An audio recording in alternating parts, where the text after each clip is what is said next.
Então, boa tarde a todos. Nós vamos falar agora sobre síndrome nefrótica e eu quero deixar vocês bem à vontade para a gente interromper a qualquer momento, tá?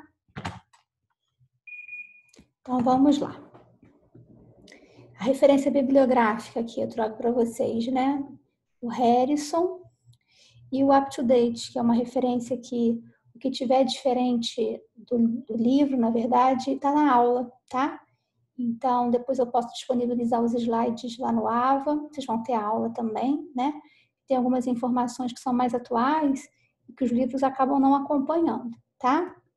Então, vamos lá, gente.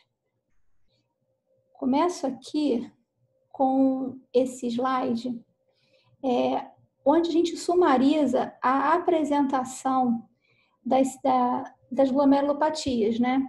Então, assim, eu tenho um paciente que tem uma glomerulopatia. Como é que ele vai chegar para mim? Ele chega para mim com um quadro de síndrome nefrítica ou com um quadro de síndrome nefrótica, tá? Opa, peraí, deixa eu voltar aqui, gente. Deixa eu só, peraí, só um minutinho que... Peraí. Deixa eu tirar aqui. Perfeito. Vamos lá. Então, esse paciente, ele vai chegar para mim com um quadro de síndrome nefrítica ou um quadro de síndrome nefrótica. Vocês lembram o que caracteriza a síndrome nefrítica? Tem que fazer uma tríade. O que caracteriza a síndrome nefrítica? Vocês se lembram?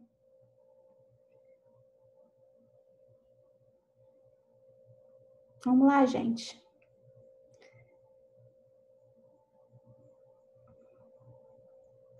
Ó, a síndrome nefrítica, ela tem três achados que são assim, muito importantes na síndrome nefrítica. Eu vou até falar que o paciente tem síndrome nefrítica. O que ele tem que ter? Hematúria. Hematúria, muito bem. Edema entra? Edema entra. O edema entra como consequência da queda da taxa de filtração glomerular e da urigúria. Esse paciente, então, ele faz retenção de sódio e água, porque ele está com uma taxa de filtração glomerular muito baixa, fica oligúrico e aí tem edema. Diferente da síndrome nefrótica, que o edema é assim, a apresentação principal, aqui o edema ele pode não ser tão exuberante, tá? Mas então, você falou hematúria, né? E essa hematúria, gente, ela tem que ser uma hematúria de origem glomerular, tá? Às vezes a hematúria é até macroscópica, né? O paciente percebe que a urina está escura, que está avermelhada, né? Aí você falou do edema, né? Que é verdade. Eu posso substituir esse edema por oligúria ou por insuficiência renal, tá? E você falou o terceiro? O terceiro item? Não, tô tentando lembrar. Vamos lá, Fernanda, ajuda aí. Fernanda, quem tá aí na sala? Hipertensão?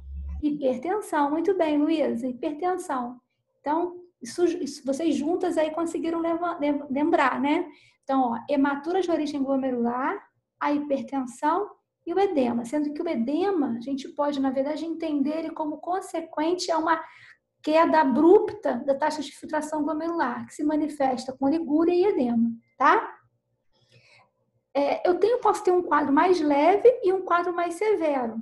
A gente vai ver aqui, ó, que na urinálise, o que chama atenção são as hemácias dismórficas, ocasionalmente com cilindro hemático. E se eu tiver cilindro hemático, gente, eu posso cravar que o paciente tem o quê? Glomerulopatia, né? E a proteinúria é algo secundário, ela pode estar presente ou não, tá?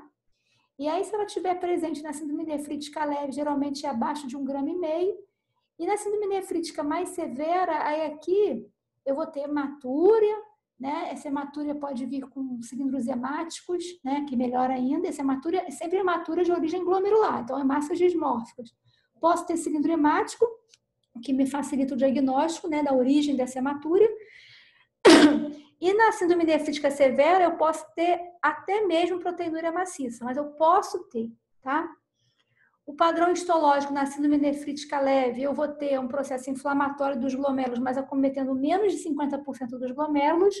Já na síndrome nefrítica severa, eu vou ter um comprometimento glomerular inflamatório, mas comprometendo mais de 50% dos glomérulos, tá? E aí o que chama atenção, né, na apresentação clínica? eu vou ter hipertensão, edema e insuficiência renal. Sendo que no quadro leve pode estar ausente hipertensão, edema e insuficiência renal. Mas eu vou ter hematúria, proteinúria. Essa hematúria e a proteinúria pode ser assintomática ou com episódios em exames de rotina ou episódios de hematúria macroscópica. Pode ser aquela criança que depois de uma infecção de garganta, ela tem um quadro de hematúria macroscópica, mas ela não fica nem hipertensa, nem tem edema, nem tem insuficiência renal. É um quadro mais leve. Ou eu posso ter uma síndrome nefrítica grave, nesse caso o paciente vai ter hipertensão, vai ter insuficiência renal, vai ter edema, né? E a hematúria de origem glomerular. Mas o nosso foco hoje, essa aula aqui da síndrome nefrítica, quem vai dar é o professor Alexandre. Nós vamos focar aqui na síndrome nefrótica. E aí eu pergunto para vocês lembram o que caracteriza a síndrome nefrótica? O que é assim? Poxa, o mais importante da síndrome nefrótica. Como é que esse paciente vai chegar para vocês? Vocês estão chegando agora no ambulatório ou no consultório de vocês, na recepção, vocês veem um paciente que tem síndrome nefrótica. O que chama atenção? Primeira coisa que vocês vão ver. O que é? Um edema difuso? Isso, que a gente chama de anasarca, tá? Então, anasarca, você vai ter um edema generalizado, frequentemente com derrames cavitários, tá? Então, eu tenho lá edema de membros inferiores, edema facial. Lembra da face higienal? Né? Que você tem aquele edema periorbitário, aquele olhar em fenda, né? E edema também de membros inferiores. Pode ter edema na região pré-sacral, se o paciente é um paciente que fica mais acamado do que sentado ou em pé. E se você for fazer a escuta, você pode encontrar derrame pleural, pode encontrar, na verdade, assim, encontrar murmúrio vesicular abolido em bases, então entender que o paciente tem derrame pleural. Né? Quando você faz a percussão, você vai encontrar ali que tem maciçez, então tem derrame pleural, tem ascite, né? Então pode ter derrame pericárdico. Então, um paciente o que chama atenção é o edema. E ele vai ter também o que é importantíssimo ao diagnóstico, é a proteinúria. Né? Na verdade, ele tem uma proteinúria que é superior a 3,5 gramas em 24 horas. E tem hipoalbuminemia. Então, a albumina sérica está baixa no sangue e ele está perdendo muita proteína na urina. A albumina baixa no sangue é decorrente dessa proteinúria. A gente vai ver que não somente por isso, mas é o que faz tudo começar, né? Então, você tem algum insulto na barreira de filtração glomerular. Então, a barreira de filtração glomerular não deixa passar a albumina, né? Não é para passar a proteína. Ela deixa passar a proteína porque existe uma agressão à barreira de filtração glomerular, né? E aí começa a perder a proteína. O paciente vai ter hipoalbuminemia e vai ter edema. E eu vou explicar para vocês o porquê de cada um desses pontos. Dislipidemia pode estar presente, mas não é fundamental no diagnóstico da síndrome nefrótica. E os eventos trombóticos são mais frequentes aqui do que em outras glomerulopatias, tá? Beleza? E mais ainda, a gente vai ver na glomerulonefrite membranosa, né? A trombose de veia renal é mais comum na glomerulonefrite membranosa, mas eventos trombóticos, de uma maneira geral, elas acontecem com mais frequência em pacientes com síndrome nefrótica, tá? São frequentemente encontrados, mas não são essenciais ao diagnóstico. Epa!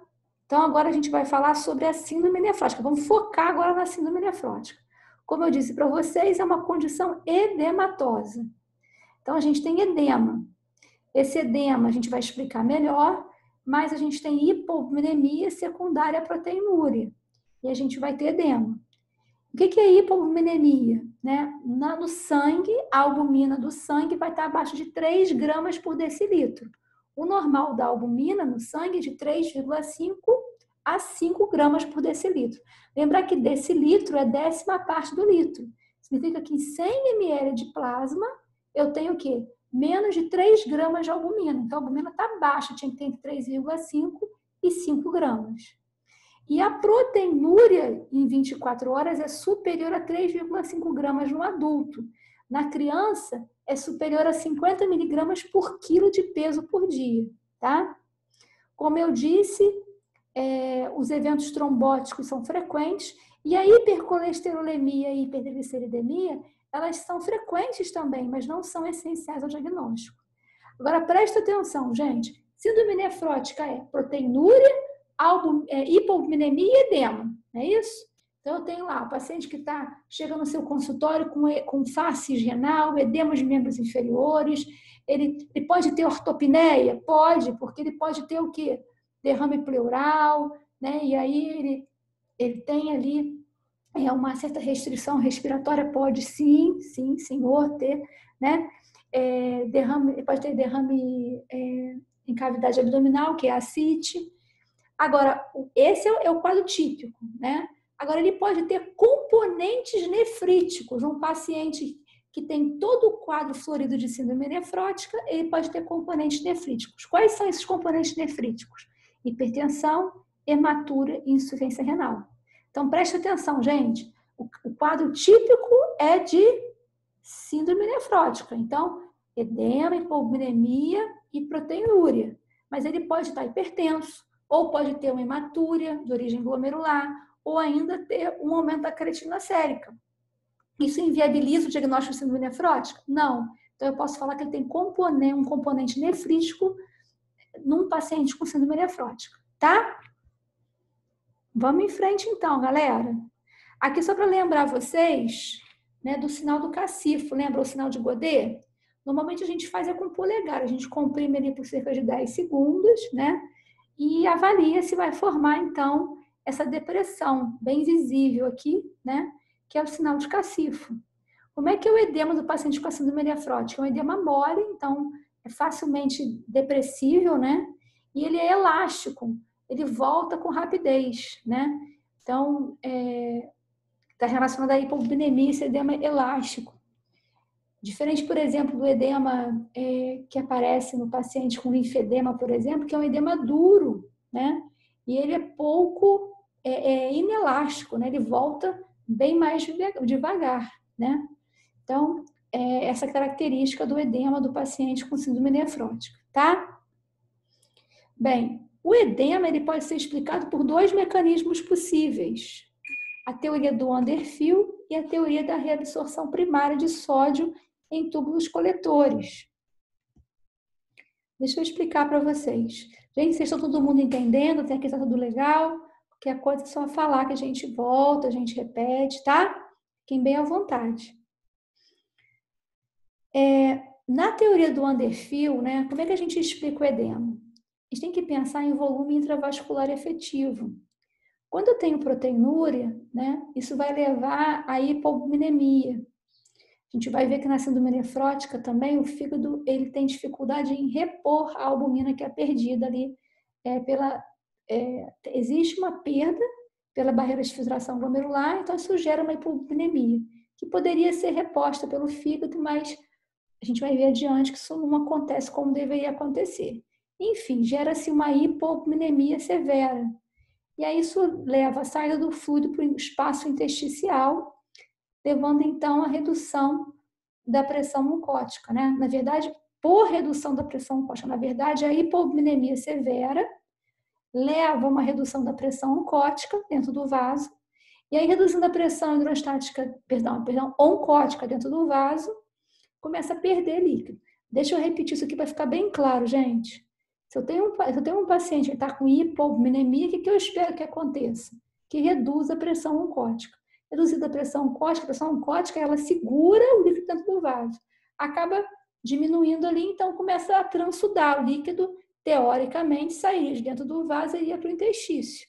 E aí, isso resultaria, então, numa redução do volume intravascular efetivo.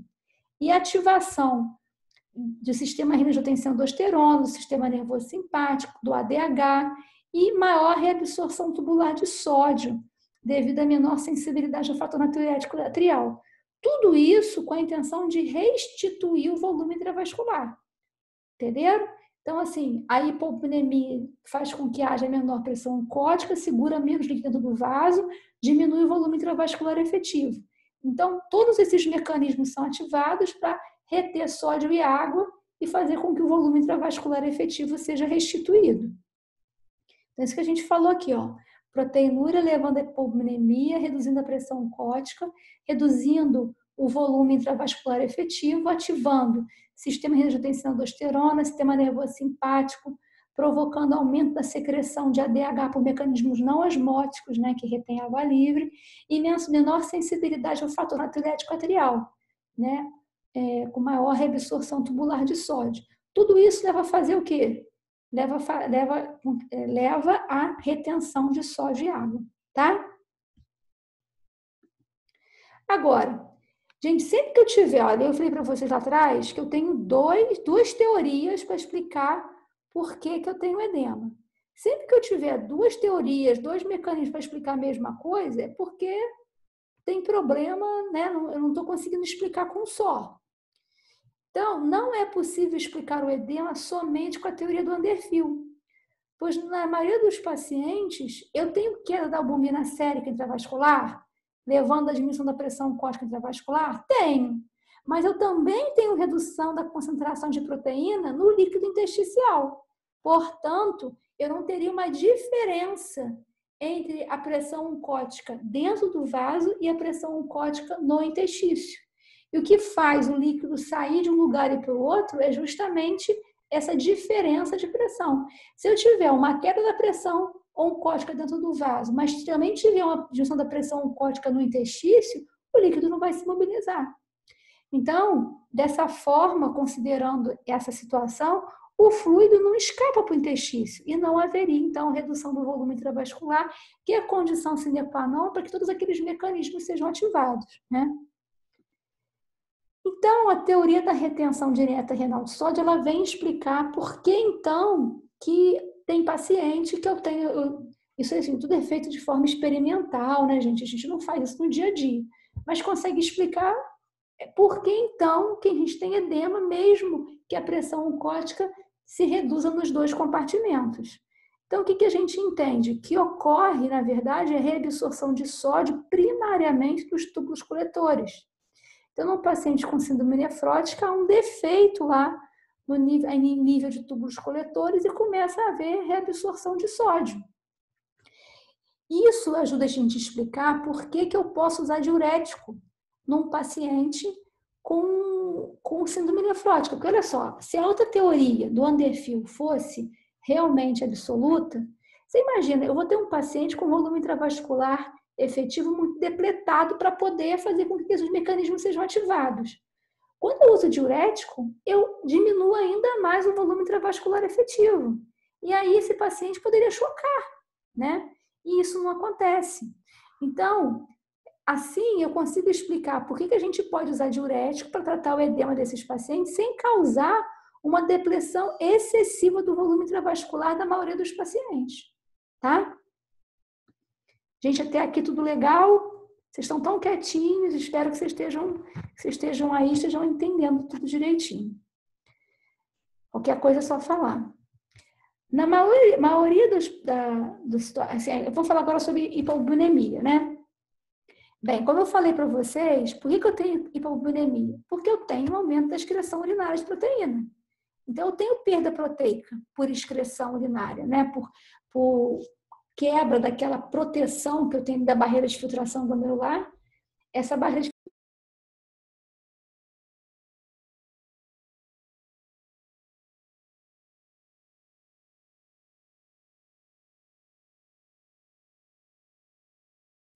Gente, aconteceu alguma coisa. Eu vou tentar compartilhar a tela de novo. Vocês estão me ouvindo direitinho? Estamos Sim, sim, professora. Sim. Entrou na sala e aí não sei o que aconteceu. Enfim, vamos lá. Então, assim, em parte, tá legal. Eu aumento, como eu tenho uma barreira de filtração glomerular, tá com problema e começou a deixar passar proteína que não era para passar, realmente isso gera hipoalbuminemia, né? Tá perdendo albumina por via urinária. Agora, interessante uma observação que, na verdade, o que chega na urina é menos do que foi perdido, porque já foi identificado que existe um catabolismo de proteínas em células tubulares. Então, parte da proteína que é perdida pela barreira de filtração glomerular nem chega na urina, porque elas são catabolizadas, destruídas nas células tubulares. E um outro ponto que eu acho super interessante é esse aqui, ó. Na síndrome nefrótica, eu tenho a produção de citocinas inflamatórias, especialmente TNF, interleucina 1, que suprimem a síntese hepática de albumina, que seria normalmente suficiente para normalizar a albumina. Eu tenho situações em que a albumina sérica cai, mas o fígado entra em ação e ele consegue repor a albumina, né? Ele consegue produzir albumina. Só que na síndrome nefrótica, o fígado ele está com essa sua função suprimida por essas citocinas. E aí ele não consegue repor suficientemente a albumina, tá? Em relação à hipilipidemia e lipidúria, por que esse paciente ele tem dislipidemia, né? Então, é frequente a gente encontrar hipercolesterolemia, hipertrigliceridemia, e isso ocorre porque a redução da pressão oncótica, porque existe a redução da pressão oncótica dentro do vaso, ela estimula a síntese hepática de lipoproteínas, e isso vai resultar em hipercolesterolemia. Há também diminuição do clearance, né, que ajuda a explicar o desenvolvimento da hipercolesterolemia. E o metabolismo lipídico fica prejudicado, daí a hipertrigliceridemia. Aqui, gente, eu coloquei assim, chega um paciente para você, lá no posto de saúde, no consultório, um paciente com síndrome nefrótica. Quais são os exames iniciais que a gente tem que pedir, né? Até para depois vocês encaminharem para o nefrologista, né? Mas alguns exames iniciais vocês já podem solicitar, se suspeitaram de síndrome nefrótica. O primeiro exame que a gente pede é o EAS, né? Porque o EAS, ele não é um exame quantitativo, mas é um exame qualitativo. E o que marca a síndrome nefrótica, além do edema, é a hipoalbuminemia e a proteinúria, sobretudo perda de albumina pela urina. E o EAS, ele identifica especialmente a perda de qual proteína? Justamente de albumina. Então, você faz o EAS, você vai identificar lá, proteína 3, 4 cruzes em 4. Reforçando que o EAS não é um exame quantitativo, ele é qualitativo. Então, uma vez que você faça o EAS e confirme que o paciente tem proteinúria, né, a gente vai ter que quantificar. Porque eu posso ter um paciente com uma urina mais diluída, ele terá uma cruz de proteína, 2, na verdade ele tem uma proteinúria enorme, mais de 4 gramas em 24 horas, né, muito mais, mas a urina está muito diluída. E o contrário também, eu posso ter um paciente com urina muito concentrada e aparecer 3 cruzes de proteína, e na verdade a proteína não é tão importante assim. Então, eu detectei proteína no EAS, a gente sabe que é albumina, eu vou ter que quantificar essa proteinúria. E quantifico como? Ou através da proteinúria de 24 horas, que pressupõe que o paciente vai coletar a urina de 24 horas, você coloca assim, você solicita assim, exame solicitado, dosagem de proteinúria de 24 horas, material, urina de 24 horas. Ou o que é muito mais prático, é através de uma amostra isolada de urina, do potinho de urina, a gente pedir a relação proteína-creatinina. E aí é o material, amostra isolada de urina, exame solicitado, relação proteína-creatinina. Por que nesse caso eu não peço relação albumina-creatinina? Porque se o EAS já detectou proteína, eu sei que eu tenho uma perda de albumina superior a 300 miligramas em 24 horas. Então, eu posso pedir uma relação proteína-creatinina, que é um exame assim mais grosseiro, né?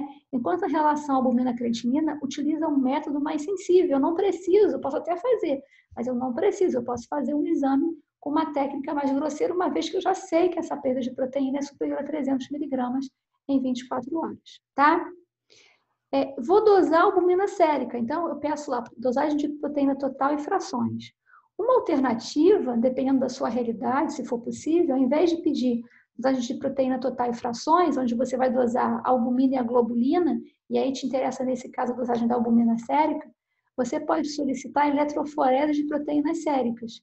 E aí você vai ver, na verdade, você vai ter a dosagem de todas as proteínas séricas, né? O percentual de cada uma. E o que a gente vai ter? A gente vai ter informações que vão além só da hipoalbuminemia. A gente vai identificar se o paciente tem síndrome nefrótica e hipoalbuminemia, mas vai identificar outras alterações. Se eu encontrar nesse paciente com hipoalbuminemia, né, além da hipoalbuminemia, elevação de alfa-2 e beta-globulina, eu vou entender que a albumina baixa já está baixa há algum tempo. Então, é um paciente já com uma doença mais crônica, né? Já acontece há algum tempo. Se eu identificar gama-globulina normal, até mesmo elevada, eu vou entender que o que o paciente apresenta é uma síndrome nefrótica secundária a alguma infecção crônica. Por exemplo, a hepatopatias crônicas, né? Ou ainda doenças autoimunes.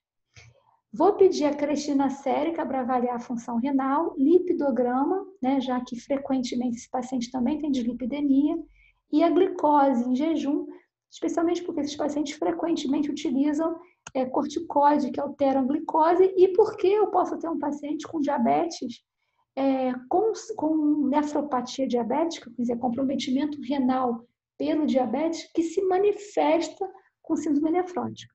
E vou pedir um ultrassom renal, porque é fundamental eu avaliar se ele tem os 2 rins, porque se eu precisar biopsiar esse paciente, ele tem que ter os 2 rins para eu fazer a biópsia percutânea, né? A biópsia a céu aberto está indicada em pacientes que têm um rim único. Então, se eu faço ultrassom, o paciente tem um rim só, eu não vou fazer biópsia percutânea. Eu vou ter que levar esse paciente para o centro cirúrgico e biopsiar com o rim na mão ali, né? Porque se sangrar, tem como estancar o sangramento imediatamente. Já numa biópsia percutânea, não dá tempo, vai ter que levar para o centro cirúrgico, abrir, nesse meio tempo o paciente está sangrando, ele pode perder o rim único dele. Se ele perde o rim único, ele vai para a diálise, né? Como clínicos gerais, né, como médicos generalistas, vocês vão sair formados como médicos generalistas, os exames iniciais seriam o EAS, a creatinina e o ultrassom. Aliás, são exames que servem para rastrear as doenças renais como uma maneira geral, né? Se eu fizer um EAS, uma creatinina e um ultrassom, eu consigo avaliar a função renal com a creatinina, consigo avaliar se tem proteinúria, se tem hematúria com EAS, né, que são grandes marcadores de agressão renal, e consigo com ultrassom avaliar a anatomia do rim, já que o exame físico do rim ele é muito pobre, tá? Gente, até aqui tudo legal? Como eu posso estar diante de um paciente com uma síndrome nefrótica secundária, uma doença sistêmica, porque a gente vai falar, eu tenho a síndrome nefrótica primária, né, as glomerulopatias primárias que se manifestam como síndrome nefrótica, e eu tenho as glomerulopatias secundárias a doenças sistêmicas. Então, um paciente que tem uma doença sistêmica, o diabetes, lúpus, hepatite B, sífilis, seja HIV, tem uma doença sistêmica que levou uma glomerulopatia que se manifestou como síndrome nefrótica, né? Ou então é uma doença que começou no rim, o paciente não tem nenhuma outra doença, tem uma doença realmente primária do rim, tá? Então, dentro dessa investigação que a gente faz, né, confirmando a síndrome nefrótica, eu vou ter que fazer uma investigação. Eu vou perguntar para o paciente sobre doenças sistêmicas, como diabetes, lúpus, uso de anti-inflamatório. Vou dosar FAN, C3, C4, CH50, que são fatores do complemento, né? Por exemplo, na nefrite lúpica, cai C3 e C4, né? Eletroforese de proteínas urinárias, sorologia para sífilis, sorologia para hepatite B, C, HIV. A gente anticorpos, anti-PLA2R ou anti-PLAR, né? Pelo método ELISA, que é o anticorpo antirreceptor de fosfolipase A2 do podócito. A gente vai explicar isso adiante para vocês, mas é um anticorpo que permite eu fazer um diagnóstico presuntivo de glomerulonefrite membranosa sem precisar biopsiar o paciente, né? Dosagem de crioglobulinas, que estão relacionadas à hepatite C e a glomerulonefrite membrana proliferativa, e a biópsia renal, que poderá estar indicada. Na verdade, síndrome nefrótica em adultos, gente, a gente indica biópsia renal, tá? Salvo exceções que eu vou comentar adiante, tá? Queria fazer uma observação aqui. A gente tem algumas doenças sistêmicas que se associam a glomerulopatias. Então, assim, hepatite B está associada a glomerulonefrite membranosa, HIV, AGESF, diabetes, também AGESF. Vou explicar o que é isso, o que é AGESF, o que é membranosa, daqui a pouquinho para vocês, tá?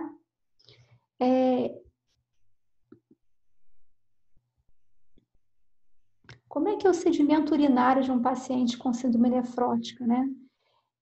Esse paciente, então, assim, o exame de urina do paciente com síndrome nefrótica, ele vai ter proteinúria franca, mas ele vai ter poucas células e cilindros.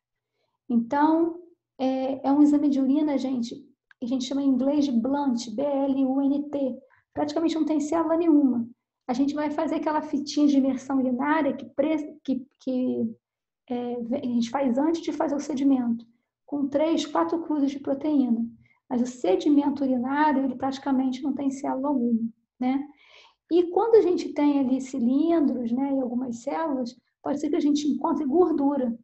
E essa gordura vai estar dentro das células, e essas células podem estar grudadas num cilindro, aquela proteína de tan Russell, formando um cilindro gorduroso, né?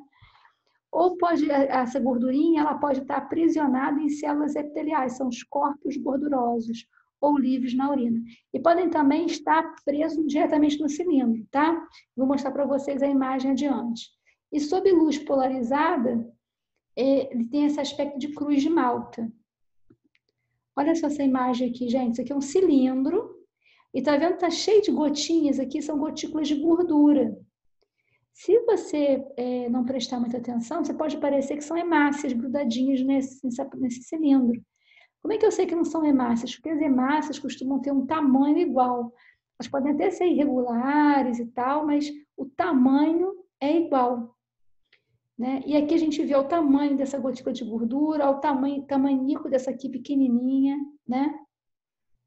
Então, elas variam em tamanho, né? Ficando assim muito maiores do que uma célula, do que uma hemácia, por exemplo, né? E sob a luz polarizada, elas têm esse aspecto aqui, ó, de cruz de Malta, né? Para vocês lembrarem aqui do Vascão, tá bom, gente? Não esquecer da cruz de Malta, tá? Alguma dúvida? Vocês estão muito quietinhos. Só uma observação que eu tenho aqui, eu posso ter situações em que o paciente tem proteinúria em níveis nefróticos, mas não há nem hipovolemia nem edema. Ou seja, tem glomerulopatia, mas não tem síndrome nefrótica. Porque para ter síndrome nefrótica, eu tenho que ter proteinúria em níveis nefróticos, mas tenho que ter também hipovolemia e edema. Se eu não tenho um dos dois, eu não posso falar em síndrome nefrótica, mas posso falar numa glomerulopatia. Então, as causas histológicas são as mesmas. E essas situações, nessa situação de você ter uma proteinúria em nível nefrótico e não ter nem edema, nem hipovolemia, está frequentemente associada a GESP secundária. Por exemplo, um paciente com HIV, né, com GESP pelo HIV, também chamado de raiva. Deixa eu escrever aqui para vocês, ó. Raiva é a nefropatia associada a HIV, ó. Raiva.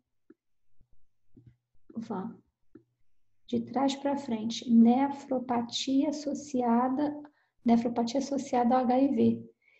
Ela se caracteriza por ser uma GESF, né? É uma GESF colapsante, e frequentemente esse paciente, por exemplo, não tem edema, é muito comum, né? Ele não tem edema, ele tem proteinúria em nível nefrótico, mas sem edema, tá? Na nefropatia diabética, às vezes a gente vê o paciente, às vezes, com uma proteinúria muito importante, e um edema, às vezes, não tem síndrome nefrótica, não tem hipovolemia ou não tem edema, né? Mas a gente tem que pensar tem glomerulopatia? Tem, mas não tem síndrome nefrótica claramente manifesta.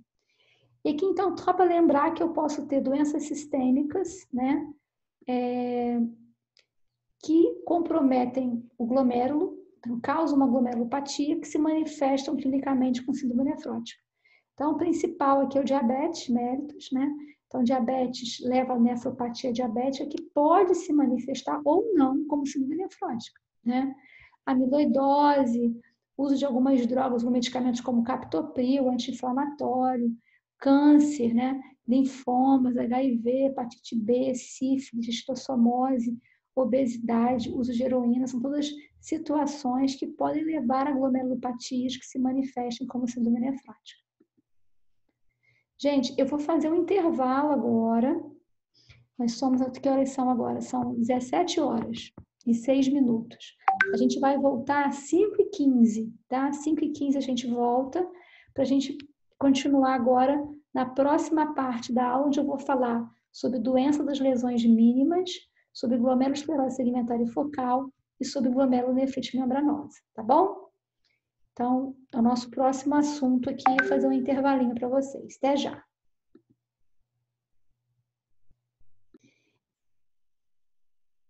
Então, vamos falar agora sobre causas primárias de síndrome nefrótica. Vamos falar sobre a glomerulonefrite por lesão mínima, ou glomerulopatia por lesão mínima, a glomerulosclerose segmentária focal, mais conhecida como GESF, e a glomerulonefrite membranosa, tá? Então, vamos falar uma por uma. Quando a gente fala em glomerulopatia por lesões mínimas, ou doença das lesões mínimas, a primeira coisa que eu penso é assim, poxa, por que criança fica doente, né? Muito ruim quando eu recebo uma criança no consultório, a gente fica sensibilizado, né? Por outro lado, eles respondem tão bem ao tratamento e aí a gente fica super feliz de ver essa resposta.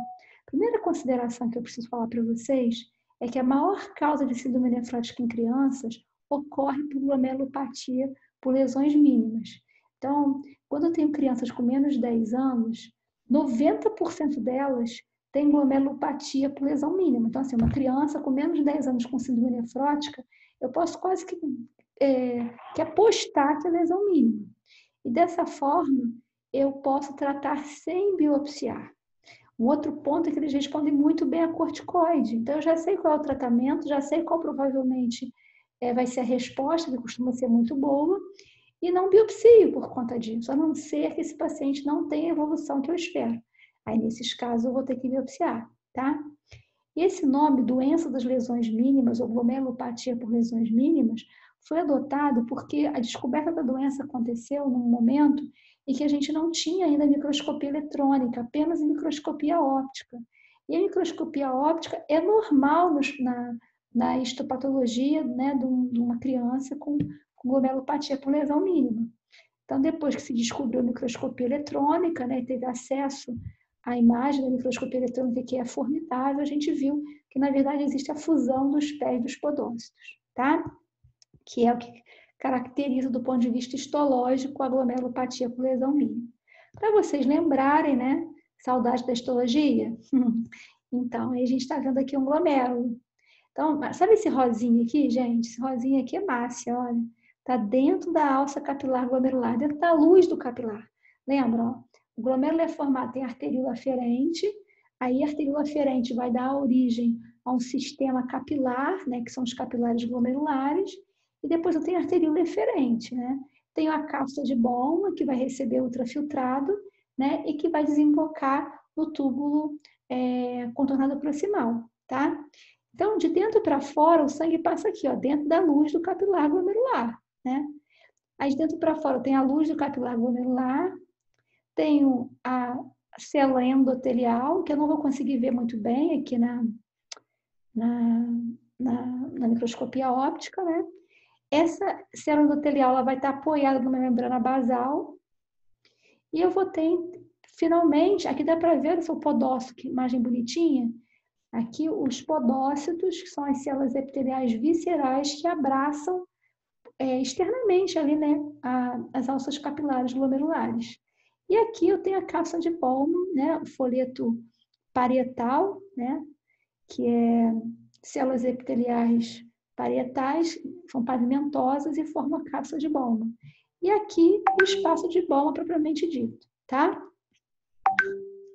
Então, gente, só mostrar para vocês, vou ter que passar aqui um pouquinho, só para mostrar para vocês o normal, depois a gente mostra o anormal. No paciente com glomerulopatia por lesão mínima, eu vou ter o que a gente chama de fusão dos pés dos podócitos. Mas eu vou mostrar para vocês o que é normal antes de mostrar a fusão. E o que significa isso? Aqui, gente, de dentro para fora, eu tenho a luz do capilar glomerular, que está passando uma célula justamente na hora que foi feito lá a biópsia, né, e o corte histológico. Eu tenho aqui uma célula que está margeando aqui, tá vendo? Isso aqui, ó. Isso aqui é um limite de uma célula que está passando aqui. Essa parte aqui, vocês estão vendo meu mouse? Eu estou passando aqui o mouse, crente que vocês estão vendo. Vocês estão vendo a setinha do meu mouse? Sim ou não? Sim, professora. Graças a Deus. Então, tá bom. Aqui, ó, eu tenho a célula endotelial, ó, que é uma célula endotelial toda fenestrada. Ela é só que ela tem espaços, tá vendo? Ó? Então, essa aqui é o citoplasma da célula endotelial, que se apoia numa membrana basal, que é a única estrutura contínua da barreira de filtração glomerular. E aqui eu tenho o podócito com a emissão dos seus pedicelos, são os pés dos podócitos. E observem que entre os pés dos podócitos eu tenho a fenda diafragmática. E é nessa fenda diafragmática eu tenho como se fossem verdadeiros fechecleres, né? Assim, fechos ali mesmo, que fazem com que essa estrutura seja assim, hermética para a passagem de proteína. Não é para passar proteína de jeito nenhum. Então, você imagina que a proteína, para poder chegar aqui, ó, no espaço de filtração, né? Ela está aqui, ó, a proteína junto com as células. Ela tem que atravessar isso tudo, né? Lembrando, então, que é uma barreira de tamanho e uma barreira de carga. Né? A barreira de filtração tem carga negativa, a albumina tem carga negativa. A albumina tem 69.000 Daltons, que é uma molécula grande. Então, é difícil para a albumina conseguir sair daqui e chegar aqui, né? Porque ela é grande, ela tem carga negativa. Mas se essa estrutura estiver bem desorganizada, o que acontece aqui, o principal alvo aqui é o podócito. É a lesão do podócito que leva a síndrome nefrótica aqui, né? Então, esses pés dos podócitos aqui se desorganizam. Eu tenho isso aqui, ó. Olha minha setinha aqui, ó. Ao invés de ter os pés dos podócitos se organizando e formando esses fechos, que tem aqui, não aparece na imagem, mas tem várias estruturas ali fechando hermeticamente a passagem para a proteína, essa estrutura se desorganiza toda. Aí na microscopia eletrônica eu vou ver essa imagem aqui, como se fosse um bloco aqui, mostrando que existe uma perda da estrutura pedicilar, né, dos podócitos, a fusão dos pés dos podócitos. E aí eu tenho perda de proteína. Essa imagem aqui eu peguei na internet, eu achei ela tão legal, porque ela sumariza a glomerulopatia por lesão mínima. Eu tenho aqui, ó, o glomérulo normal na microscopia óptica. Na microscopia eletrônica eu tenho a fusão dos pés dos podócitos. Na imunofluorescência, que é uma técnica que usa anticorpos, né, ou antifatores do complemento, e a gente não tem praticamente nada, né? Você vai ver que assim, não tem achado, não tem anticorpos depositados, nem fatores de complemento depositados no glomérulo, né? E eu tenho aqui o tratamento, que é a prednisona, que é a medicação de escolha, né? Com uma boa resposta, tá? Então, na imunofluorescência, às vezes eu posso ter alguns anticorpos IgM depositados, mas normalmente eu não tenho nada, né? E quando eu tenho IgM depositado, é sem especificidade alguma, tá bom? Gente, alguma dúvida em relação à glomerulopatia por lesão mínima? Não é fale agora ou cale-se para sempre, não, mas é uma boa oportunidade de perguntar, tá? Vou falar Acho que agora... tá tudo certo, professora. Tudo certo? Obrigada, Letícia. Obrigada. Agora eu vou falar sobre GESF. GESF é a glomeruloesclerose segmentária focal. Então, para vocês entenderem o que é GESF, eu vou ter que falar sobre o conceito, né, dessas palavrinhas. O que é glomeruloesclerose? Quando eu falo em esclerose, eu estou falando em fibrose, né? E, normalmente, ocorre também, por conta dessa fibrose, colabamento dos capilares com perda da luz, né? Eu vou mostrar aquela imagem lá, que bonitinha. Ah, tem essa imagem aqui, ó, bonitinha aqui, ó. Então, aqui, ó, a luz... Nossa, não tá tão boa, aqui ela tá melhor. Aqui, ó. A luz do capilar glomerular, ó, é abertinho, tá vendo? Quando eu tenho fibrose, eu vou ter um material hialino substituindo isso aqui e eu não vou ter luz do capilar glomerular, né? Agora, então vai estar colabado. Vamos voltar aqui. Essa glomerulosclerose, ela é segmentar e focal. O que significa ser focal? Significa que menos que 50% dos glomérulos estão comprometidos. O que significa ser segmentar? Significa que apenas uma parte dos glomérulos estão comprometidos. Então, o antônimo de focal é difuso e o antônimo de segmentar é global. Então, eu vou mostrar para vocês algumas imagens que são representativas de uma lâmina, né, após uma biópsia renal. Então, quando você faz uma biópsia renal, você tira um fragmento, um pedacinho do rim. Esse pedacinho ele vai para um bloco de parafina, vai para um aparelhinho chamado micrótomo, que vai cortar aquilo bem fininho, e vai colocar numa lâmina, e o patologista vai lá e vai analisar aquela lâmina, né? Vai usar alguns corantes, algumas técnicas para fazer a coloração daquelas estruturas para que sejam visíveis no microscópio. Então, imagina que aqui eu tenho uma lâmina e eu tenho aqui 14 glomérulos. Imagine que o que está em vermelhinho é que tem esclerose, tá? Nessa lâmina aqui, eu tenho uma doença focal ou uma doença difusa? O que vocês me dizem? Lembrando que focal é quando menos de 50% dos glomérulos estão comprometidos. E difusa, mais de 50% dos glomérulos estão comprometidos. Doença é focal ou ela é difusa, gente? Ela é... Ô, pessoal, me ajuda aí. Ela é focal. Porque eu tenho menos de 50% dos glomérulos comprometidos. E ela é segmentar ou ela é global? Aí eu olho para cada glomérulo separadamente. E aqui eu tenho que cada glomérulo comprometido é globalmente comprometido, entenderam? E agora, essa doença é focal ou ela é difusa? Ela é difusa, porque dos 14 glomérulos eu tenho 8 comprometidos. Então é uma doença difusa. É uma doença segmentar ou é global? Aí eu olho para cada glomérulo. Cada glomérulo comprometido está totalmente comprometido. Então é uma doença global. Não é a doença que eu estou procurando ainda, porque essa doença aqui é difusa e global. E eu estou procurando uma doença que é segmentar e focal. E essa aqui, essa doença é focal ou ela é difusa? Ela é difusa. Por quê? Eu tenho mais de 50% dos glomérulos representados comprometidos. Agora, ela é segmentar ou é global? Cada glomérulo representado aqui só tem uma partezinha comprometida. Então, é uma doença segmentar. Então, é uma doença difusa e segmentar. Eu estou procurando uma doença que seja segmentar e focal, não é isso? Vamos ver se é essa que eu estou procurando.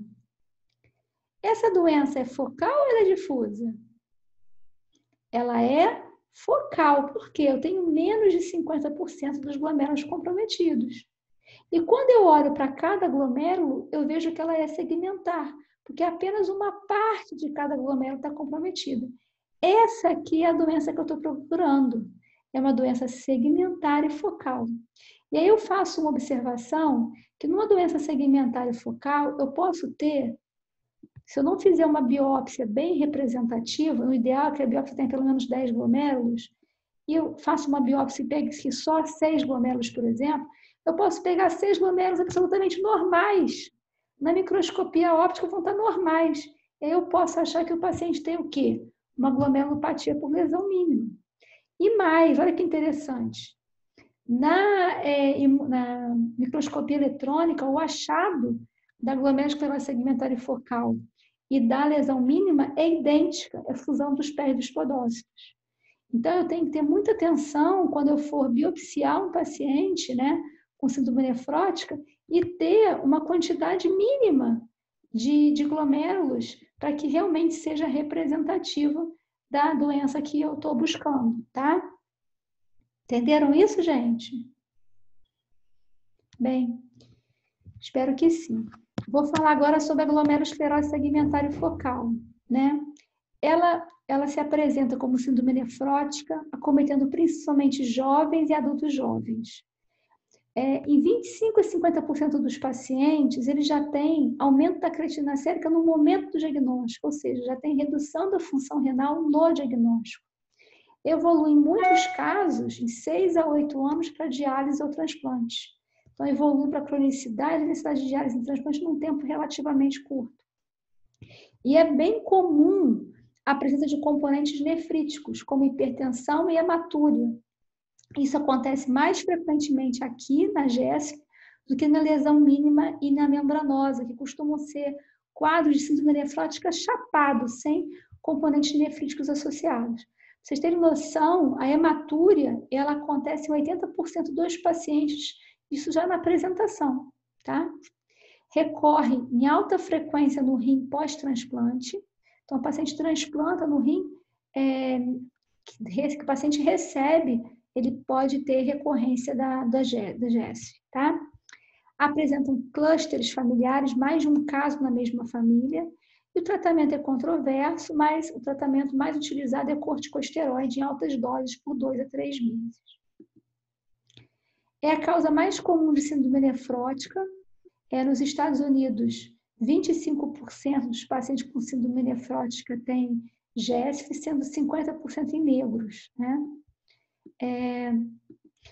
Quando eu estudava, a doença mais prevalente na síndrome nefrótica era a membranosa. Depois a GESF ganhou, né? Ela passou em primeiro lugar. Pode ser erroneamente confundida com glomerulonefrite mínima, com glomerulopatia por lesão mínima, como eu falei para vocês, pelo seu caráter focal. E eu tenho que suspeitar em pacientes com diagnóstico de lesão mínima que são resistentes a corticoide. Então, você imagina, você biopsiou, você pegou um número X de glomérulos e todos os glomérulos vieram normais. Aí você pensa que é o quê? Bem, lesão mínima. Lesão mínima responde muito bem a corticoide, mas aí o paciente não responde bem a corticoide. O que eu vou pensar? Que não é lesão mínima, que é GESF, né? E eu tenho, como eu falei para vocês, o nosso foco é falar sobre glomerulopatia primária, né? Não em paciente que tem alguma doença sistêmica que comprometeu o glomérulo, né, com GESF e que se manifestou como síndrome nefrótica.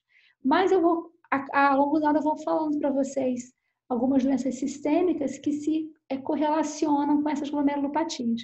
Então, no caso da GESF, eu posso ter GESF secundária por HIV, como eu falei para vocês, a raiva, por nefropatia do refluxo e ainda por obesidade mórbida. A nefropatia do refluxo é uma condição que está relacionada a uma criança que tenha refluxo vesicolateral na infância. O refluxo vesicolateral é um defeito ali nos esfíncteres entre a bexiga e o ureter. Então, você imagina, a criança, na hora que ela faz xixi, ela contrai o músculo detrusor da bexiga e aí o jato da urina tem que ser sempre unidirecional, né? Então, a urina vai sair pela uretra.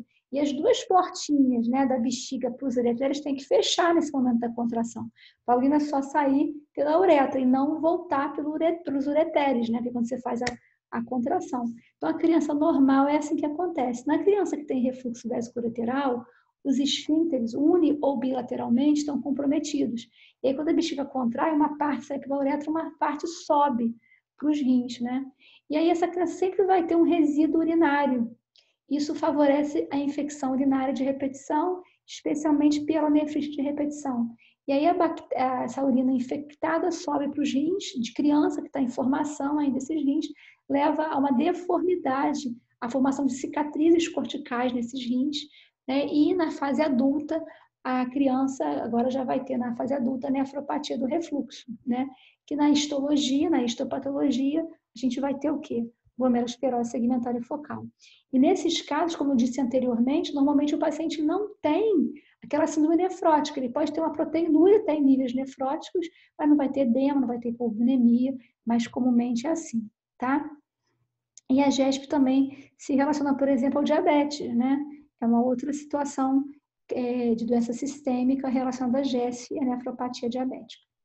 Fatores de mau prognóstico, proteinúria nefrótica, insuficiência renal no diagnóstico e a evolução é pior também em afrodescendentes, tá? Aqui as imagens, aqui uma foto, né, mostrando aqui alças capilares glomerulares. Aqui eu tenho esclerose e tenho alguns capilares colapsados, né? Na histopatologia, na microscopia óptica, eu tenho aqui a esclerose, né? Então, essa fibrose, esse material hialino, na verdade é esclerose, é fibrose, com as alças capilares colapsadas, tá? Eu tenho aqui, às vezes, tenho IgM depositado de forma inespecífica, mas mais frequentemente o que eu tenho, uma imunofluorescência muito igual à da GESP, ou seja, não tem nada, né, depositado aqui. E na microscopia óptica, da mesma forma, eu tenho aqui, ó, fusão nos pés dos podócitos, semelhante ao que eu tenho na lesão mínima, tá? Vamos falar agora sobre a glomerulonefrite membranosa. O que a gente precisa ressaltar aqui para vocês? Se a lesão mínima é uma doença mais da criança, né? Eu posso ter adulto com lesão mínima também, posso, tá? Mas uma criança com síndrome nefrótica, eu penso em lesão mínima. Um adulto jovem com síndrome nefrótica, eu penso em GESF. Se tem mais de 40 anos, eu vou pensar em membranosa. Pode ser outra glomerulopatia? Pode, mas eu vou pensar mais provavelmente em membranosa, né? Então, 1/3 de pacientes com síndrome nefrótica submetidos à biópsia renal tem glomerulopatia membranosa. A glomerulopatia primária, né, aquela que é a doença exclusivamente do rim, ela acontece mais em homens brancos com mais de 40 anos. Já mulheres jovens, né, com uma síndrome nefrótica, biopsia, tem membranosa, geralmente é secundária a lúpus, né? É mais comum que se apresente só com síndrome nefrótica, então é aquela, assim como a lesão mínima, é aquela síndrome nefrótica chapada, com creatinina normal, sem hematura, sem hipertensão. E aqui uma característica na membranosa, eu nunca vi, mas a gente tem que ter sempre um alto grau de suspeição, né, de trombose de veia renal. Ela acontece mais aqui do que nas outras glomerulopatias que se manifestam com síndrome nefrótica. A gente falou que os eventos trombóticos são mais comuns em pacientes com síndrome nefrótica. E quando eu penso em trombose de veia renal, eu penso principalmente na membranose, tá? Aí o paciente costuma ter dor lombar, uma hematúria, né? Em aumento da creatinina. Como é que se explica a glomerulonefrite membranosa? É uma doença imunomediada. Então, há a formação de um complexo antígeno-anticorpo.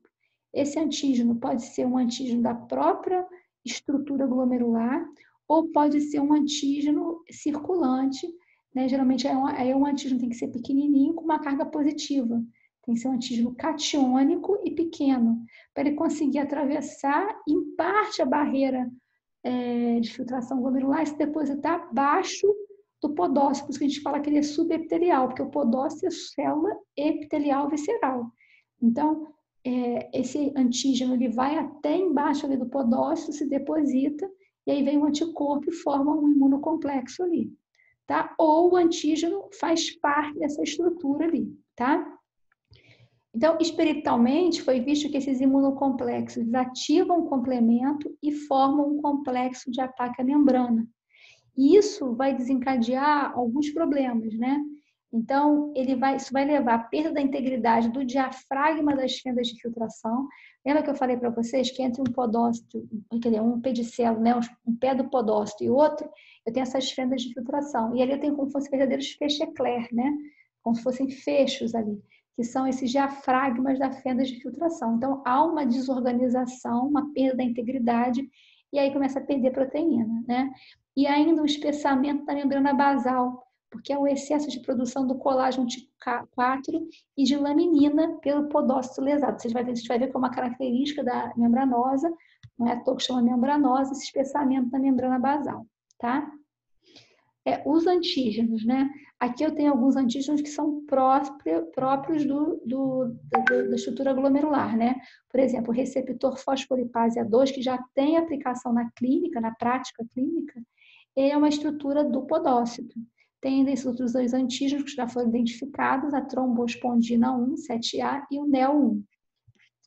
Hoje eu já posso dosar o anticorpo anti-receptor de fosfolipase A2. Isso permite que eu faça um diagnóstico de glomerulonefrite membranosa primária sem biopsiar. Olha que máximo. Então, eu doso esse anticorpo antifosfolipase A2. Se ele vem positivo na titulação X, né, eu já considero que esse paciente ele tem glomerulonefrite membranosa primária. E isso acontece em 70% dos casos. Né? Se vier negativo, é biopsiar, né? Mas se vier positivo, eu entendo que é uma membranosa primária e eu posso tratar como sendo, né? Aí você vai ver que o tratamento vai depender das características clínicas desse paciente. Mas, de qualquer forma, com esse anticorpo reagente, é positivo, eu posso evitar a biópsia. E esse anticorpo ainda avalia a possibilidade de remissão espontânea da doença e permite avaliar a resposta terapêutica à atividade da doença. Olha que massa. A membranosa, ela não responde bem ao tratamento com corticoide e necessita de agentes citotóxicos, né? Drogas com mais efeitos colaterais. 50% evolui com uma doença renal crônica estágio 5 num prazo de 3 a 10 anos. O tratamento depende do risco de progressão da doença. Isso aqui é super importante, gente. Uma boa parte dos pacientes com glomerulonefrite membranosa tem o que a gente chama de remissão espontânea, seja parcial ou completa. Olha que barato. Então, se eu não tratar, eles podem melhorar espontaneamente. Por isso que eu vou fazer isso aqui, ó. Eu vou avaliar qual é o risco de progressão da doença. Qual é o valor, quanto ele está perdendo de proteína na urina? Como é que está a função renal? né? E aí eu acompanho, avalio de acordo com o nível de proteinúria e com a função renal, se vale a pena tratar ou não, é pesar risco-benefício. Por exemplo, a proteinúria acima de 8 gramas eu trato. Se o paciente está piorando a função renal, eu trato. Se tiver uma proteinúria entre 4 e 8 gramas, eu percebo que o paciente não está indo bem, eu também trato. Então, eu vou individualizar o tratamento. Esse estudo aqui mostra um período de acompanhamento de 5 anos, 100 pacientes que foram acompanhados sem tratamento. E o que a gente viu, remissão completa em 20% dos casos, uma remissão completa, remissão parcial em quase 50% dos casos, né? Então, é possível não ter que tratar. Eu tenho 2 pacientes no consultório, as 2 fizeram biópsias no mesmo dia, as 2 com membranose. Uma eu tratei, outra eu não tratei. E as 2 estão muito bem, obrigada, graças a Deus. A membranose, eu tenho que lembrar que existem as formas secundárias a algumas condições, por exemplo, hepatite B, doença autoimune como lúpus, né? A nefrite lúpica tipo 5, ela se caracteriza por, na histopatologia, ter membranose. E o paciente clinicamente tem síndrome nefrótica clássica, né? Por que eu biopsio o paciente com lúpus, né? Poxa, se ele tem lúpus, tem comprometimento renal, é do lúpus. Mas existem vários tipos histológicos do lúpus, né? Tem o tipo 1, 2, 3, 4, 5 e o 6. Então, eu biopsio para saber qual tipo histológico eu tenho para poder tratar de forma adequada. Endocardite associada à membranosa, sífilis, tiroidite, carcinoma. Acreditem, uso de anti-inflamatório e captopril. Existe sempre a preocupação desses pacientes a gente investigar tumores ocultos, né? Especialmente tumor de pulmão e de trato gastrointestinal, estômago, colo, mas também de bexiga, próstata e mama. Tem a ver também, eu tenho que ouvir o paciente, saber o que ele já fez de investigação. Não, todo ano eu faço avaliação da próstata, não, eu não faço mamografia há 10 anos, então eu vou ouvir aquele paciente e vou fazer a investigação de acordo com o paciente, tá? Aqui, gente, eu até preferi colocar primeiro a imagem da microscopia eletrônica para vocês entenderem o que acontece, por que a microscopia óptica vem da forma como vem. Lembra que eu falei para vocês? Eu tenho um antígeno, ou que é um antígeno do próprio podócito, por exemplo, né, o receptor fosfolipase A2, né? Ou eu posso ter um antígeno que estava circulando, ele é pequenininho, tem carga positiva, né? A barreira tem carga negativa. Ele conseguiu passar esse depositor na região subepitelial. O que é isso? Abaixo do podócito, que é o podócito, tá vendo? Ó, ele depositou abaixo do podócito. Então, ele ficou aqui embaixo, tá? Embaixo da célula epitelial. Aí vem o anticorpo, se liga a ele, e forma esse Dzinho aqui, ó, são estruturas eletrodensas, que são os complexo antígeno-anticorpo, imunocomplexo, né? E olha que legal. Lembra que a presença desses imunocomplexos fazem com que a integridade das fendas de filtração se desfaçam, né? E aí você tem passagem de proteína, porque a estrutura entre as fendas de filtração se desorganizam e é isso que evita que perca proteína ali em relação ao podócito. E mais, a estrutura da membrana basal, você tem um aumento da produção de colágeno tipo 4, né? E aí ela começa a crescer em torno do imunocomplexo. Tá vendo esse cinza claro aqui? Aqui é a membrana basal, tá vendo? Ó, célula endotelial, que é essa casquinha aqui. A membrana basal, que é esse cinza aqui mais claro. A membrana basal vai crescendo em torno dos imunocomplexos. Tá vendo? Tanto é que na microscopia óptica, o que eu vejo? Parece umas espículas, tá vendo? Olha, é o crescimento, isso aqui é a coloração pela prata, o crescimento da membrana basal em torno desses imunocomplexos. Não é um barato? A imagem é bacana, né? São essas espículas ou spikes. E na imunofluorescência, eu também acho bacana essa imagem, que eu tenho depósitos de IgG e C3 ao longo das alças capilares glomerulares, seguindo a membrana basal glomerular. Olha que interessante, né? Parece que passou uma canetinha verde aqui. É porque tem esse depósito, né, de IgG e C3 ao longo das alças capilares glomerulares. Gente, deixa eu só vou apagar aqui um pouquinho, vou acender a luz e vou colocar o computador para carregar mais um pouquinho. Espera aí, só um minuto.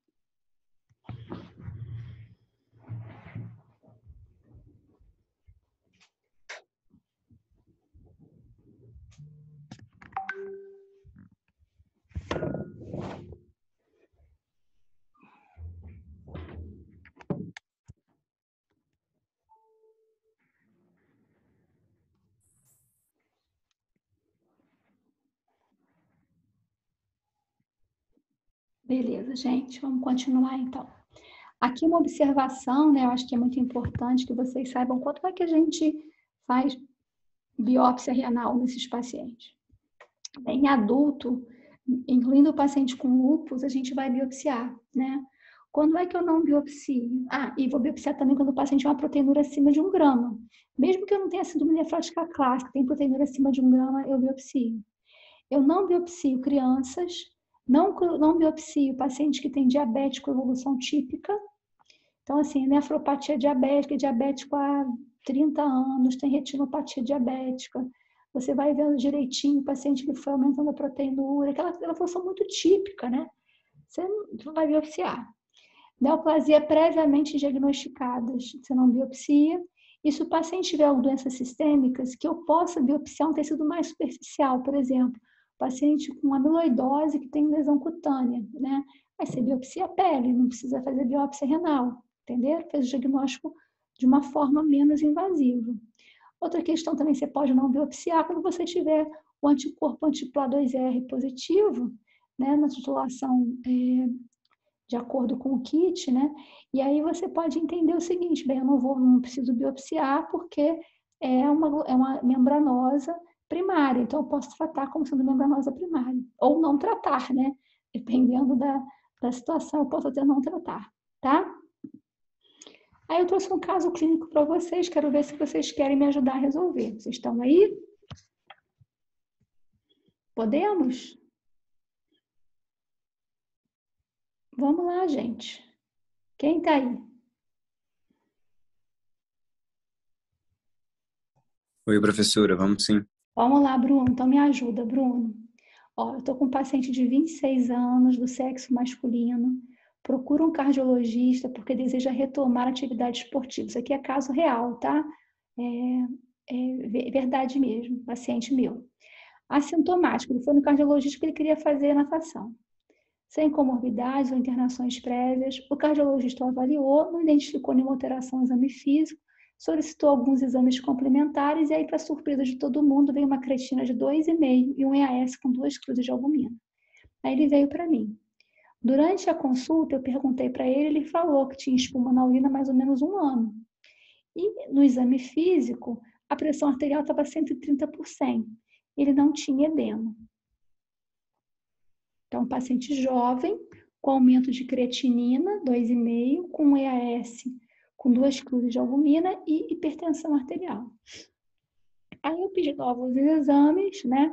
E, assim, sem anemia, hemoglobina de 14, albumina 4,1, né? O normal de 3,5 a 5, colesterol total em frações e triglicerídeos normais, enzimas hepáticas normais, sorologia para hepatite B e C negativas, sorologia para HIV também negativa, VDRL não reator, FAN negativo, ANCA, né, que é um anticorpo citoplasma de neutrófilo negativo, crioglobulinas negativo. Aí o exame de urina, como ele tinha 2 cruzes de proteína no EAS, proteína identificada no EAS é igual a proteína quantificada. Foi feita então a proteinúria de 24 horas, identificou uma perda de proteína de 1,8 gramas em 24 horas, 1.800 miligramas. Lembrando que o normal é até 150 miligramas, né? Foi feita também uma urinálise com microscopia de fase, com as 2 cruzes de albumina, cilindrúria significativa, com numerosos cilindros hialinos e celulares e com hematura dismórfica, 20.000 hemácias por ml. O normal de hemácias por ml é até 10.000 hemácias por ml, e a hematúria não pode ser dismórfica, né, gente? Hematúria dismórfica diz o quê? Que essa hematúria é de origem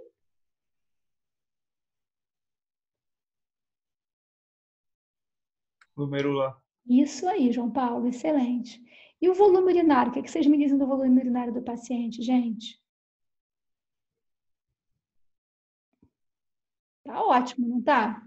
Eu considero oligúria abaixo de...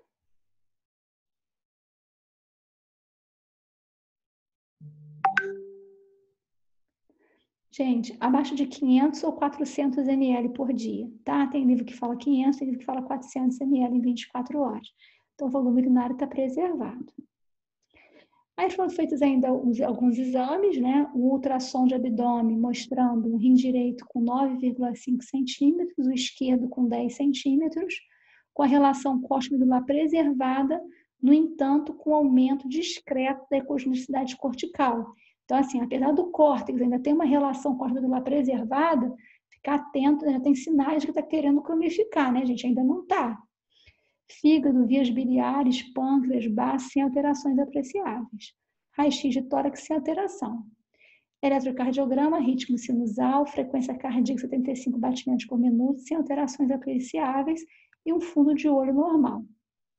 Sabe por que a gente pede o fundo de olho, gente? Vocês conseguem entender o porquê do fundo de olho? Alguém pode me ajudar?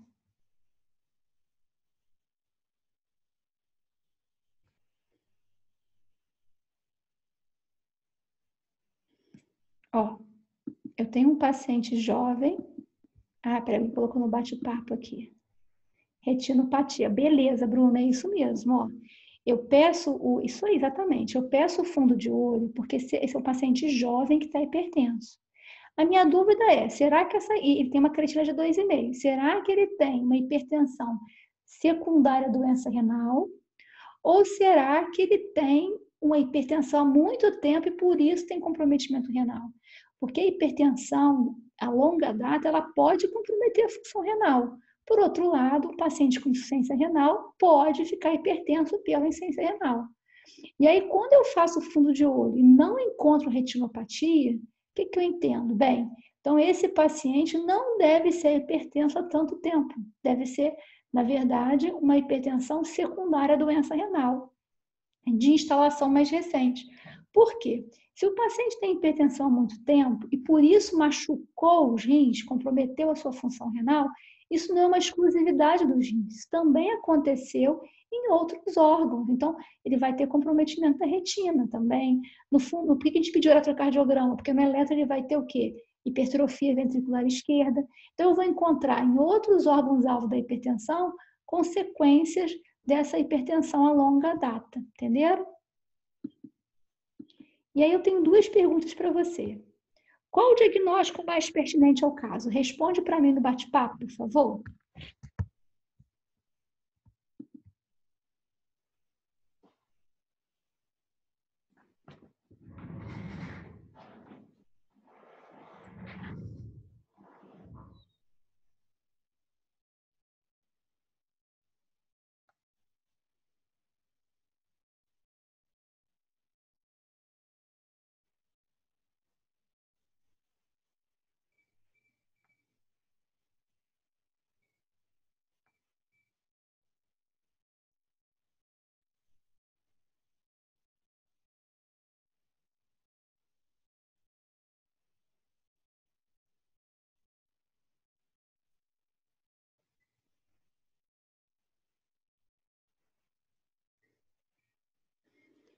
Vamos ver aqui, gente.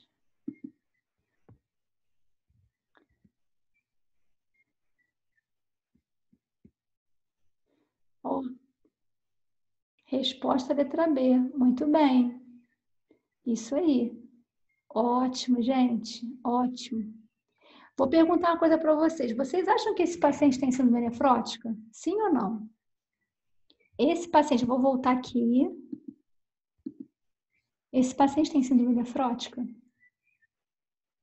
Acho que não, professora. Muito bem, Bruno. Ele não tem síndrome nefrótica. Ó, ele não tem sequer edema, ó. Sem edema. A albumina está 4,1. Normal? Está normal. Para eu falar em síndrome nefrótica, tem que estar abaixo de 3, né? E a proteinúria não é uma proteinúria em níveis nefróticos, né? Está 1,8 gramas em 24 horas. Beleza, não tem síndrome nefrótica. Vou fazer outra pergunta. Esse paciente tem glomerulopatia? Sim ou não? Tem. Perfeito, Bruno, isso aí. Por que eu posso afirmar que ele tem glomerulopatia? Quais são os achados? A creatinina alta. Isso, a creatinina alta mas eu tenho doenças que cursam com creatinina alta e que não são glomerulopatias. Por exemplo, nefrite intersticial aguda, uropatia obstrutiva. Tem vários outros, doença renal crônica por sei lá, por hipertensão, tem várias outras situações que eu não tenho uma glomerulopatia e tenho aumento da creatinina. Sabe o que marca que o fato de ser uma glomerulopatia? O fato dele ter hematura dismórfica, uma outra questão também é a cilindro hemático. Tem cilindro hemático, gente, é patognomônico de glomerulopatia, mas a hematura dismórfica também me fala o seguinte, existe uma glomerulopatia. Se eu não tiver como fazer uma urinálise com microscopia de fase, se eu tiver um EAS com proteinúria mais hematúria, na ausência de infecção urinária, isso também fala fortemente a favor de glomerulopatia. Especialmente se, ao quantificar a proteinúria, ela for superior a 600 miligramas em 24 horas, tá? E uma proteinúria superior a 1 grama por dia, lembra, é indicativo de biópsia. Por quê? Porque remete à possibilidade de glomerulopatia, tá, gente? Então, esse paciente eu posso falar, ele tem uma glomerulopatia. E considerando, né, que ele tem uma proteinúria significativa, apesar de não ser nefrótica, tem componentes nefríticos, ele tem hipertensão, ele tem hematúria, é um paciente jovem. Se eu tiver que apostar um dinheiro, eu aposto o quê? Que ele tem GESF, provavelmente GESF. Por que eu falo que é provavelmente primária e não secundária? Porque a gente fez vários exames aqui, ó. A gente investigou hepatite B, C, HIV, sífilis, lúpus, né, crioglobulinemia, vasculite, foi tudo negativo. Então, isso leva a crer numa glomerulopatia primária. Pelas características do quadro, da idade, eu vou pensar em GESF, tá? E para vocês lacrarem agora, responde essa para mim e a gente vai terminar. Qual a conduta indispensável para o diagnóstico de certeza desse paciente, gente?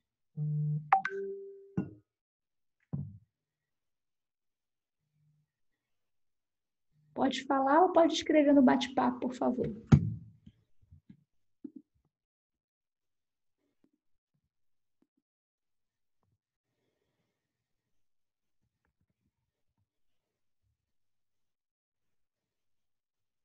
Hein, gente? Diagnóstico de certeza. Aliás, falou diagnóstico de certeza, o que eu penso? Para eu ter certeza absoluta do que o paciente tem, o que eu tenho que fazer? Biópsia? Isso, muito bem, biópsia. Ó, ele tem uma proteinúria acima de 1 grama, só isso já indica biópsia, lembra? Tem indicação de biópsia renal. Parabéns, é isso aí, tá? Gente, espero que tenha sido útil. Vocês entenderam direitinho? Tem alguma dúvida para tirar?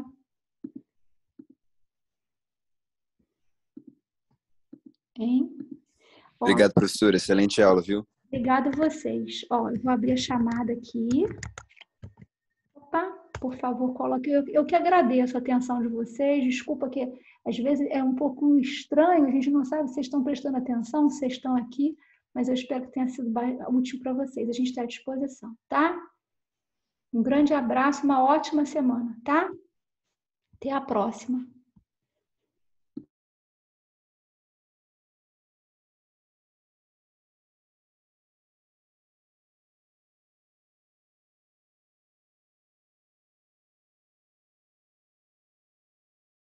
Luísa respondeu reservadamente, colocou o nome da chamada reservadamente. Escreve de novo, Luísa, porque eu fico preocupada de não aparecer depois no chat.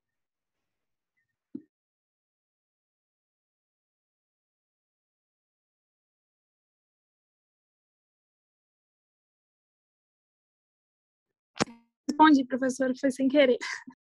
Nada, sem problema. É porque eu não sei depois, quando a gente gera o chat, se aparece todo mundo ou não. Quer dizer, aparece quem estava reservadamente ou não, tá? Tá, joia. Obrigada. Nada, gente. Boa semana.